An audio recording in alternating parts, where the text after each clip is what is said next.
পরীক্ষায় নকল করার এমন 4টি ট্রিক্স যা দেখে আপনিও বলবেন নাম্বার 4, প্রথমে একটি রাবারকে কাটার দিয়ে কেটে 2 ভাগ করে গ্লু লাগিয়ে কাগজকে জুড়ে দিবে। তারপর আপনার প্রয়োজনীয় অঙ্কগুলোকে লিখে দিবে। Number 3, invisible pen. এই পেন দিয়ে আপনি যদি যে কোনো জায়গায় লেখেন তাহলে সেটা দেখা যাবে না, কিন্তু যদি পেনে থাকা লাইটটা লেখার উপরে মারি তাহলে দেখা যাবে। আর এই পেনের দাম মাত্র 50 টাকা। নাম্বার 2, আন্দাজে ডিল মারা পেন। যারা পরীক্ষার সময় নিজের ভাগ্যের উপর বিশ্বাস রেখে উল্টাপাল্টা এমসিকিউ দাগিয়ে আসেন তাদের জন্য এই পেনটা। এই পেনের উপর দিকে 4টি অ্যালফাবেট থাকে, এটা ঘুরিয়ে আপনি এমসিকিউ দাগিয়ে দিতে পারেন। নাম্বার 1, সিপেন রাডার।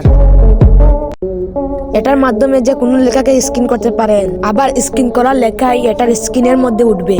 যেটা আপনি স্ক্যান করেছেন সেটার উত্তর সহ দিয়ে দিবে এই স্ক্রিনের মধ্যে। পরীক্ষায় নকল করার জন্য এরকম কলম আপনার কোন বন্ধুকে দিতে চান কমেন্টে দেখতে চাই। আর আমার মতো যদি বন্ধু না থাকে তাহলে সাবস্ক্রাইব করুন।